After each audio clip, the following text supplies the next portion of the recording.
모양이 보면 여기 바깥쪽 흰 눈동자가 노출이 마치 뒤트임을 한 것처럼 더 이렇게 내려가 있잖아요. 이거는 살을 잘라냈다는 증거예요. 많이 잘랐겠죠. 많이 잘랐으니까 이게 더 많이 자르게 되면 눈이 안검외반이라는 눈이 뒤집히는 현상이 나올 거고. 안녕하세요, 미오름 서원장입니다. 오늘은 어디를 먼저 해야 되냐, 혹은 어느 곳을 수술 받는 게 중요하냐, 이 문제에 대해서 말씀을 드려보고자 하는데요. 60대 환자분 케이스를 가지고 말씀을 드려보려고 그래요. 이분이 처음에 오셨을 때는 주로 호소한 증상이 눈 밑하고 여기 처진 거 있죠, 바깥쪽에 처져 있는 게 제일 눈에 걸린다, 여기가 제일 컴플렉스니까 이걸 해결하고 싶다 해서 오셨는데, 제가 진단은 해드린 거는 눈 주변이 노화가 많고 바깥 얼굴은 이 효과가 적을 것이다, 거상을 하더라도. 바깥 얼굴이 처져 있는 군턱을 우리가 해결해 주는 게 안면거상이라고 부르잖아요. 그래서 안면거상은 하지 않고 눈 주변의 노화를 처리하게 된 사례를 통해서 이야기를 한번 해보고자 합니다. 화면을 한번 보실게요. 이게 상담을 오셨을 때 모습인데, 이분께서 60대 중반 환자였던 걸로 제가 기억하거든요. 이분이 제일 컴플렉스를 가지고 있는 거는 얼굴 밑부분이었어요. 눈 밑을 포함한. 그래서 이 눈밑에 대한 걱정이 한 가지가 있었고, 눈밑에 대한 걱정은 이렇게 하고 났더니 주변에 이렇게 된 분들이 많더라고요. 너무 모양이 인위적이고 인상이 무섭게 변하기 때문에 여기를 이제 걱정이 될 수 있다까지 못했다라는 이야기 한 가지하고, 두 번째는 여기가 많이 걸린다, 여기가.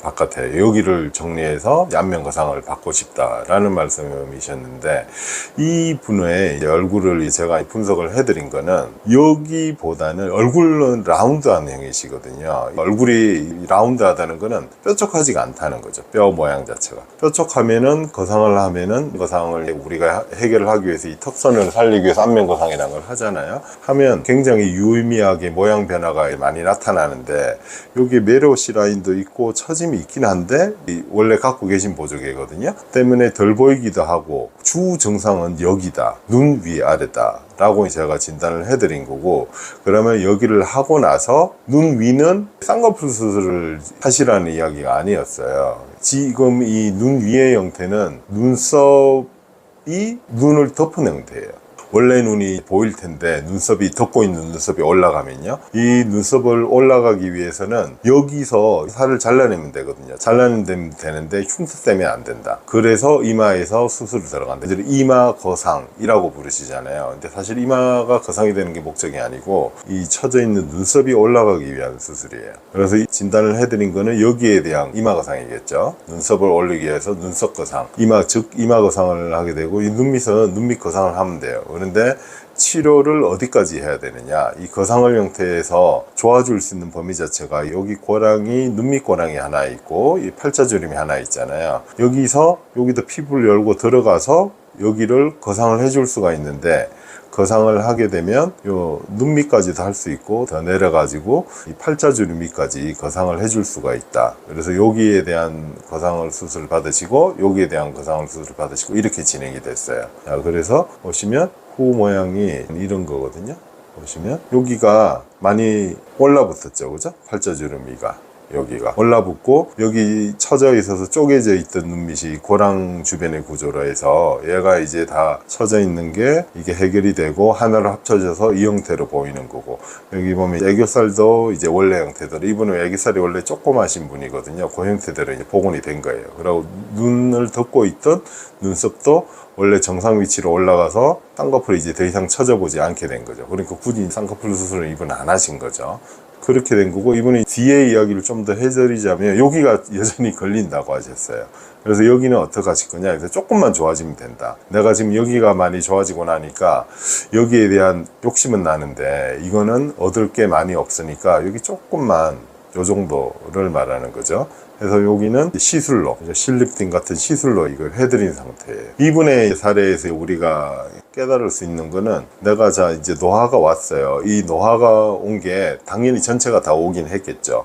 그런데 주범이 있습니다. 전체를 다 하는 게 가장 좋은 방법이긴 하겠죠. 그런데 이게 무턱대고 전체를 다 할 건 아니고 주범을 파악하는 게 좋다. 그게 제일 내가 노화돼 보이는 모습의 주 원인이라는 거죠. 이분의 경우에는 이 눈 주위, 그래서 눈 주위 노화가 많았던 거고, 여기 바깥 얼굴은 상대적으로 적었던 거예요. 여기는 간단한 실 같은 걸로 정리를 해서 여기가 이렇게 돼 있는 거, 이걸 안면거상으로 하더라도 여기 비포 애프터가 이렇게 크게 차이가 나는 얼굴형은 아니에요. 라운드 하시기 때문에. 원장님 지금 보면 오른쪽에 있는 사진이랑 네. 왼쪽에 있는 사진이 보니까 눈밑이 다른 것 같아요. 네. 이게 어떤 수술을 지금 한 건가요?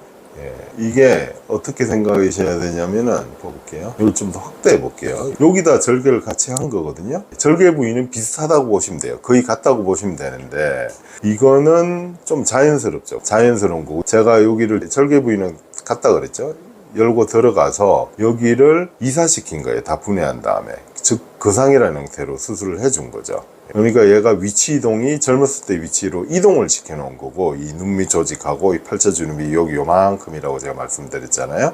이만큼을 분해한 다음에 이동시킨 거예요. 이동시키고 잘 닫았으니 봉합이 잘 되면 남이 내 눈 밑에 보고 흉터가 보여요 이런 말은 할 수가 없어요. 눈으로 인지가 잘 안 되기 때문에. 그건 봉합이 잘 됐을 때 이야기하는 겁니다. 근데 이 오른쪽의 형태들은 같이 열긴 했는데 잘라낸 거죠. 여기 이렇게 자르고 이렇게 자르고, 이것도 뭔가 잘라내니까 이 특유의 모양이 나오는 거예요. 근데 이 모양은 자르는 방법으로 수술이 진행되면 젊었을 때 모양으로 복원되지는 못해요. 이렇게 생긴 젊은 눈은 없어요. 여기 다 이 형태로 애교살이 어느 정도 크나 작으나 있고, 여기 눈에 있는 조직들이 뼈에 딱 달라붙은 모양이 젊은 모양이지, 이걸 잘라낸다고 이 모양을 구현할 수는 없어요. 즉 절개 부위는 같으나 수술 내용이 다르다라고 말씀을 드릴 수가 있는 거죠. 그래서 여기 오른쪽 형태에서 여기 보면 여기 바깥쪽이 많이 떠 있잖아요. 그 모양이 보면 여기 바깥쪽 흰 눈동자가 노출이 마치 뒤트임을 한 것처럼 더 이렇게 내려가 있잖아요. 이거는 살을 잘라냈다는 증거예요. 많이 잘랐겠죠. 많이 잘랐으니까 이게 더 많이 자르게 되면 눈이 안검외반이라는 눈이 뒤집히는 현상이 나올 거고,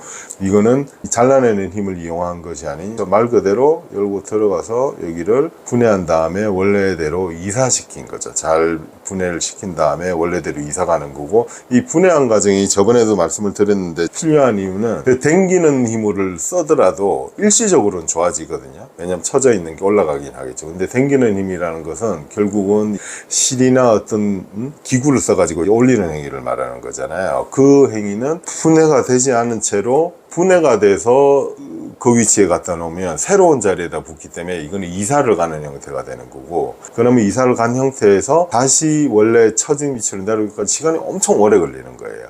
근데 당기는 행위를 하게 되면, 예를 들어서 실로 당겼다 그러면은 당기는 형태가 이 실의 힘이 떨어지게 되면 원래대로 보고가 빨리 되는 거죠. 그래서 실 리프팅이 안면 거상을 못 따라가는 주 원인이 그거예요. 안면 거상을 열어야 되는, 여기 흉터가 환자분들 걱정 많이 하시거든요. 귀 주변을 해서 쭉 다 열어야 되잖아요. 의사가 내 처져 있는 얼굴을, 이 조직들을 분해시켜서 잘 이사시키기 위한 행동인 거죠. 여기를 열지 않고, 귀 주변을 열지 않고 얘가 이사를 가야 되잖아요. 분해가 되지 않은 채로 이사 가는 거는 그런 걸 미니 거상 해가지고 표현을 하잖아요. 이 귀 주변에 열리지 않는 거상이 아니에요. 이사 가는 형태가 아닌 거죠. 말 그대로 당기는 형태가 돼버리는 거죠.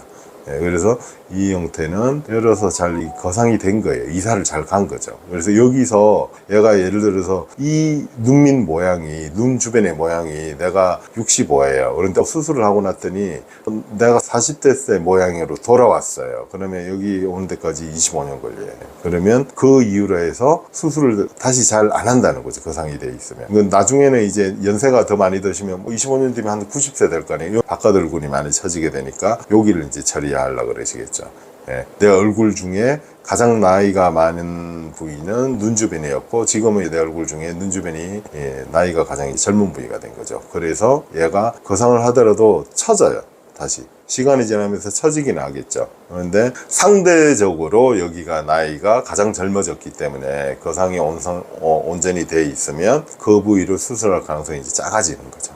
오늘은 어느 부위를 수술해야지 효율적인지 이 이야기를, 얼굴의 거상에 대해서 말씀을 드려봤는데, 이게 이 환자분에서는 이런 형태고, 얼굴 형태가 라운드했고, 눈 주변이 노화가 많으셨고, 이 얼굴의 형태마다 틀려요. 예를 들어서 얼굴이 갸름한 형태에서 바깥에 원래 내가 볼살이 지방이 많았어요. 그러면 그 부분이 먼저 노화가 될 수 있어요. 그런 분한테는 안면 거상이 가장 효과적일 수도 있겠죠. 얼굴의 형태에 따라서 어디를 해서 효과적이냐는 틀릴 수 있는데 분명히 주범은 나는 거죠. 가장 많이 내 얼굴 중에 나이가 들은 부분이 있어요. 그 주범을 고치는 것이 가장 효과적이겠죠. 만약에 한 군데만 한다고. 영상 잘 보셨나요? 다음에도 좋은 영상으로 찾아뵙겠습니다. 이상으로 미오름 서원장이었습니다. 감사합니다.